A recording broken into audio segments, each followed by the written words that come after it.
name is Inka. We are students of Ghana Christian International High School, and we urge you all to subscribe to His Gov TV. Thank you. Hi there, you are welcome to His Gov TV. Once again, if today is your first time of visiting our channel or watching our video, this is a channel we are dedicated to the teaching of history, government, CRS, English language, and other subjects which we will be adding very soon. And so if you are interested, kindly tap on the subscription button.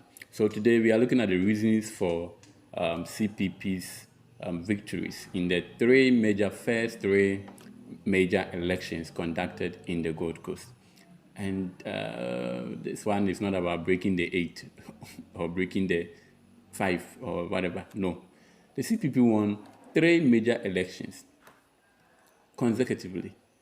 And I don't think that any political party has ever achieved that success before. 3 major elections, general elections, won by political party. No. No, I think the party which is willing to do that is the NPP, the new patriotic party, who are trying to break the 8 so that they become the next political party to win 3 major elections. No, yeah, so it's only the CPP. Yeah, I'm trying to remember any political party, but no, it has only been the CPP. And so today we are looking at the reasons why the CPP won the 1951 election, the first election conducted in the Gold Coast, 1954 election, the second one, then the 1956 election, the third one. Now, in these 3 elections, we have looked at the election results or the outcome of all these 3 elections in our lessons. And so, in case you have missed that, I may include a link in the description, but in case you don't see any link, maybe I might also forget. But in case you don't see any link, you can kindly go through our playlist, especially SHS3 playlist. You will find it there. All the elections, the outcome of all these 3 elections are there. Now, we recall that Nkrumah won majority in all these 3 elections. The 1951 election, for instance, as you see here, Nkrumah was in prison for calling for the positive action. And so he and some members of the CPP were in prison, and Bedema campaigned for him. And Nkrumah won the election. And then he was released from prison. So he came up, then he decided to change the 1951 Kose constitution because he felt that it was imperialist fraud. And so Nkrumah drafted or introduced a new constitution in 1954, the Nkrumah Constitution. And so because of the introduction of the new constitution, a new election was supposed to be conducted. And so the 1954 election was again contested, and Nkrumah won.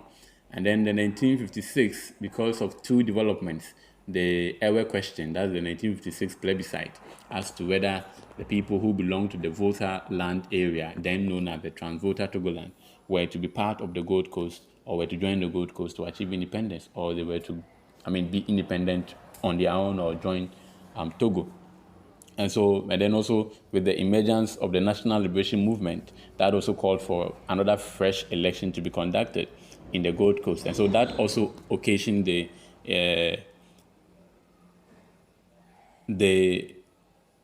1956 election to also be conducted. So this is the background to the reasons why the country or the Gold Coast had to have had to have 3 elections in almost 2 or 3 years interval. But in all this, like we have already indicated, Nkrumah won all the 3. And one of the most interesting thing I love reading about these elections was that I have never read anywhere that Nkrumah rigged any election. And that is something I always smile about when I'm reading about these elections. I've never heard, these are things which are very common in African history, African elections. You hear that this person, rigged an election, all of that. I've never read in any book that Nkrumah tampered in any of the election results. And that is quite a good thing that we should not forget about Dr. Kwame Nkrumah. Let's go in there and look at our lesson objectives because, yes, so you can be asked to outline the reasons for the success of the convention's proposed party over its rival, the UGCC, in the 1951 election. To me, I don't even think that the CPP should even be compared to the UGCC because the UGCC, in all the three elections that we have talked about, the UGCC were never third in any of them. They were never second in any of them. They were never second to the CPP. They were always third. Then the NPP, the Northern People's Party, which was not or which has no association with the current NPP, were the ones who were doing well. So to me, I think that we should even be comparing the CPP to the NPP then, led by Brahma, instead of the UGCC. The UGCC were nowhere match. Were nowhere a match for Dr. Kwame Nkrumah and his people. But well, let's do that comparison. So that is that. The UGCC, had been there. The reason why we may be comparing these two was that the UGCC were the ones who actually called Nkrumah to come. They were the ones who introduced Nkrumah to Ghanaian politics, it's good that we do that comparison. But let's take a look at why the CPP won the party, and that's the party's flag you see over there. Still, this is the same party flag which they used from then up till now. They've never changed anything. And that's one thing I love about the CPP. They really know what they are doing. They know they know their stuff. Not like some people who kept on changing their names today, tomorrow, and forever. Good. I'm sorry. Anyway, so the Nkrumah and then the CPP won all the first three major parties, major elections conducted in the Gold Coast. We have said that already. And there were certain reasons that accounted for that phenomenon. So let's begin with the reasons. Wow, that's the freshman you see over there. That was Osagyefo himself you see over there. Okay, so one of the reasons that accounted for the CPP's victories in the three major elections was the personality of Dr. Kwame Nkrumah. So Dr. Kwame Nkrumah's personality alone counted a lot in his victory. How was he like? His personality. He was youthful, he was young, as you have seen him over here, very young. You have this as your president. I think after him, we've not had any young president. Oh, I don't think so. I'm trying to recall. I don't think so. JB Dankwa, Buzia, Dr. Haley Liman, and I think Rawlings, JJ Rawlings was somehow his age. Apart from the Fourth Republic, we've never had anybody so young. Maybe Mahama, but even Mahama, Nkrumah at this time was younger than Mahama. But yeah, he was also charismatic, very charismatic, very tall, also very handsome. I don't know if do you think that he's handsome? Well, it's your own cup of tea. He also had a broad smile. If you happen to have watched his video, and then oratorical skills. So he could speak well. Like he was very fluent in the English. So the English that you hear and then you are laughing. Hey, look at how Nkrumah is speaking. Ghana, a beloved country is free forever. Our independence is meaningless. Those things that you've been hearing that time, that was the standard. You understand? So yeah. And so for these reasons, people regarded him as the main man, as the man for the job, because he was dynamic. He actually possessed all the leadership qualities that a leader should supposed to possess. Unlike his other counterpart, especially the UGCC, who were presenting somehow much older people. They felt that they were old. I think even this thing has played a role in the election between Nana Akufo-Addo and John Mahama after, I think, the death of Atta Mills. You recall that a lot of people voted for Mahama because he was handsome, he was charismatic. I think Nkrumah somehow possessed that kind of Mahama attributes. He was charismatic, he was handsome, he was tall, he was youthful. When Mahama was coming, he was youthful as compared to Akufo-Addo, who was almost in his 70s or 72, 3 thereabout. So a lot of people were attracted to the youthful people than the older men. So that accounted for his. Now, the slogan of the CPP again also won him the three major elections. So the slogan was self-government now. And this was more appealing to the people, or the electorate than the UGCC slogan, solve government within the shortest possible time. So the question is, which time is the shortest for possible time? So we want the thing now. We want our independence now. At this point, the people did not think as to what will happen when they gain independence. All what they wanted to do is that we know there is something called independence and we must win it now. You understand? So if you want to give us to us now, that is what we are thinking of. That is what the electorates were thinking about. Independence, independence. So if somebody comes and say that we are going to give it to you now, I think we will support that person instead of supporting somebody who said within the shortest possible time. And this also we can link it to the current when Nanado came to when he was campaigning and he was like Ghana Beyond Aid. He was using slogans like Ghana Beyond Aid. They were also using slogans like free education now, and then Mahama was going about campaigning that free education will come, but it should be in the shortest possible time, progressively, So I think people, wanted to try. People wanted to try the Nanado government and see if the free SHS could come now instead of the progressive. We don't like, what is progressive, And so I think that also accounted for the reason why Nanado won over Mahama. So Ghanaians want things now. Ghanaians want things now. All right, yeah. Let's move on to the next one. Now, the CPP was also a mass party that also accounted for the victories of the CPP. The CPP was a mass party, unlike the UGCC. The CPP had a broad base, support. There was a diversity of the population. Almost everybody was welcome in the CPP. It embraced people from all categories: unemployed youth, the market women, teachers, farmers, fishermen, the ex-servicemen, the trade union congress. Everybody was welcome in the CPP. It was like a party for everybody. You didn't need to know how to speak English before you can be there. I think they welcomed everybody, and that was a reason for the victory of the CPP.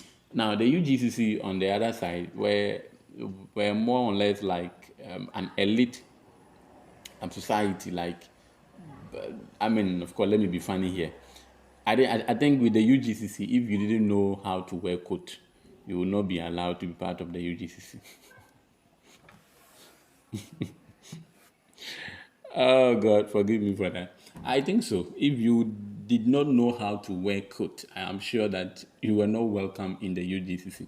So the UGCC was actually made up of lawyers, big-time businessmen, the chiefs, people who were in higher positions, people that you can't go if they are not your relatives, it will be very hard for you to go close to them.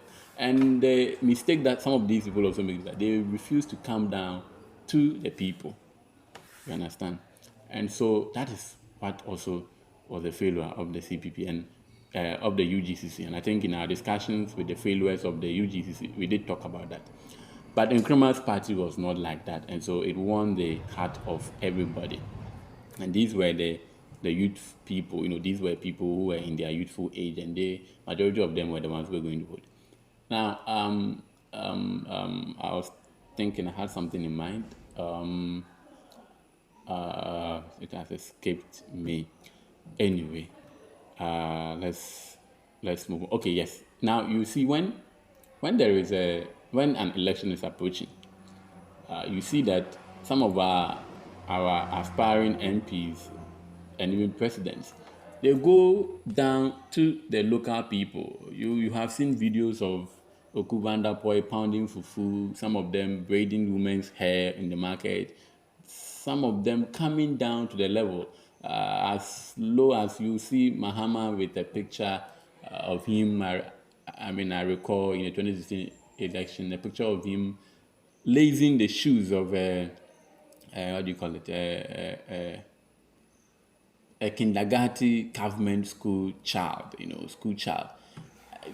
When they come to power, you don't see these things. I wish if they come to power, they do these things. Like you see the president lacing the shoes of that. But when they are in office, that is when they want election, that is when you see some of these things being done. So they understand the power in going down to the people. But it looks like the UGCC had not understood that by then. And so Nkrumah, who did understood, won that. Now Nkrumah's arrest also generated some sort of sympathy for him. Ghanaians are very sympathetic. Yes, Ghanaians are very, very sympathetic, especially when you are doing something for their cause and you are harmed. Ghanaians are very, very sympathetic. Now, the CPP party members, some of them were arrested.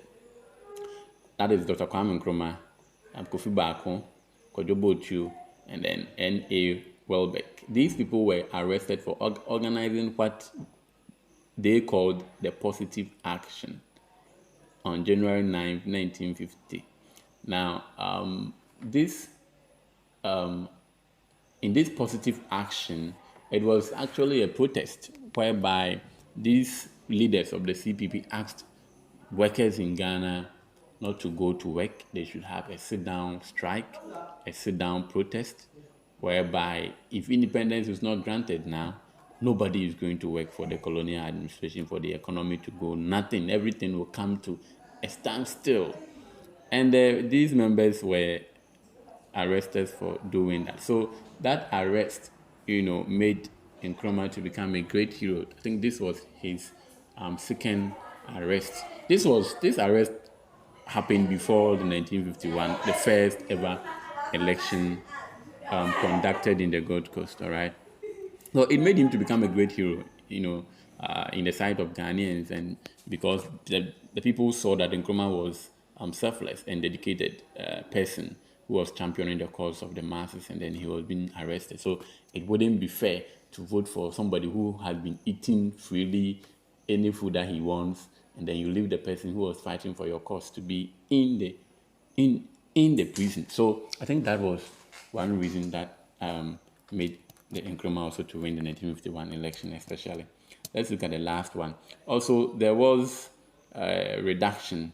The reduction. Okay, sorry for that. Let me add a T to it for you. There was also the reduction in the voting age. All right, a reduction in the voting age, and don't forget this had been made possible as a result of the 1951 Constitution. The voting age was reduced from 25 to 21. Yes, so from 25 to 21. Presently, how old? Does one qualify to vote in Ghana? Do you know? If you don't know, go and search for it. I won't tell you. So the voting age was reduced from 25 to 21, and that made it possible for the CPP supporters, who were predominantly youth, to be able to vote. So the youth voted more because a lot of people could, vote in there. So basically, these were some of the reasons why Dr. Kwame Nkrumah won the election in 1951, 54, and 56. Good. So we've come to the end of today's discussion. I wish you could also think of why Mahama was able to win the election in 2016 after the death of Atamos over Akufo-Addo, who had, previously contested. You'll find similar issues here. I think Mahama also may win because of the sympathy that Ghanaians also had for the death of our former president Mills. So yeah, it's quite interesting. It's quite interesting. So yeah, you try your hand on this one. This is May Wasi question, June 2018, like some few years ago. Reasons for the success of the convention supposed party by its rival. Have a nice day, and I know that you will be able to